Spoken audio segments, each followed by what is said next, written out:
The painting that made Bloch's name known throughout Denmark disappears without a trace. They search for it. They ask about it, but to no avail. The huge canvas Prometheus Unbound, commissioned by King George I of Greece, measuring almost 4 by 3 meters, disappears without explanation. The scene depicts the mythological liberation of the Titan, an image of rebellion and struggle against tyranny. What had recently stunned the public suddenly ceases to exist physically.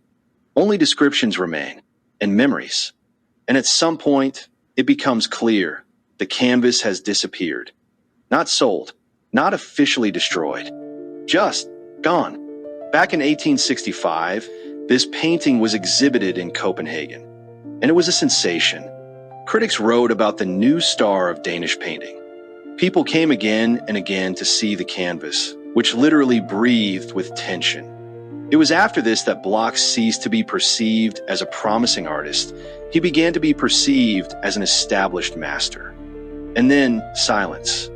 Years pass, political upheavals, a change of eras. For decades, it was considered lost forever. And only in 2012 did history take an impossible turn.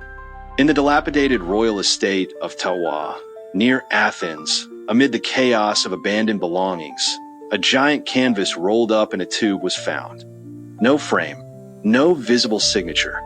Damaged by time, when it is unrolled, it becomes clear this is the very painting, the one that has been sought for over 100 years. Prometheus Unbound has returned from oblivion, almost like the Titan it depicts. But at the moment when one of Bloch's most important works disappears from the world, his life is already moving in a completely different direction. Without loud myths, without titans, without rebellion. He accepts a commission that at first glance seems calm and even traditional, to create a series of paintings for the chapel of Frederiksborg Castle. The plot is familiar to everyone, so familiar that any falsehood would be immediately noticeable. Bloch begins working on scenes from the life of Jesus Christ.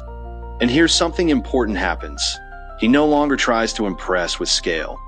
He focuses on the human, on silence, on the gaze, on the moment before and after the event.